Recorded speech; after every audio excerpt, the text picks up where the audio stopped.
রাজধানীর টেকনিক্যাল মোড়ে পড়ে থাকা টিভি অভিনেত্রী আশা চৌধুরীর ময়নাতদন্ত সম্পন্ন হয়েছে। স্বজনদের অভিযোগ, পরিকল্পিতভাবে হত্যা করে রাস্তায় ফেলে দেওয়া হয়েছিল আশাকে।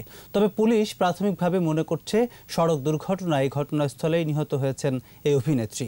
আরও জানাচ্ছেন দীপু শিকদার।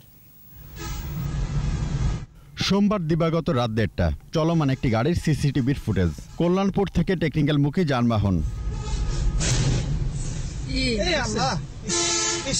দেখা যাচ্ছে পাশাপাশি দুটি ট্রাক। কয়েক সেকেন্ড পরে স্পষ্ট হয় রাস্তায় পড়ে আছে একটি বাইক, আর বাইকের কিছুটা সামনেই পড়েছিল হতভাগ্য তরুণীর নিথর দেহ।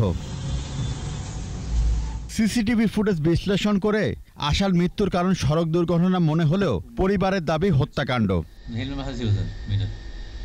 বাইকের তে ফালাই দিয়ে এটা বুঝাইছে যে অ্যাক্সিডেন্ট হয়েছে। আমাদের সন্দেহ ছেলে আমার বাইক নিয়ে মারছে। বাইক চালিয়েছে যে ছেলেটা, ওই ছেলেটা বলছে যে রাত্রে রাস্তা পার হইতে যা মারা গেছে। ঠিক আছে, সকাল আবার বলছে কি আমার বাইকতে পড়ে গেছে, আবার সে বলছে কি আমাকে ট্রাকে ধাক্কা মারছে। মৃত্যুর ঘটনায় স্বজনরা দারুসালাম থানায় মামলা করেন। পুলিশ বলছে মৃত্যুর রহস্য উদ্ঘাটনে তদন্ত করা হচ্ছে।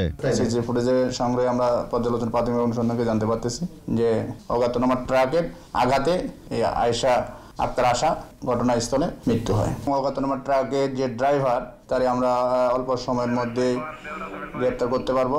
ঘটনার পর জিজ্ঞাসাবাদের জন্য বাইক চালক আশার বন্ধুকে আটক করেছে পুলিশ। দীপু শিকদার, 21 টেলিভিশন, ঢাকা।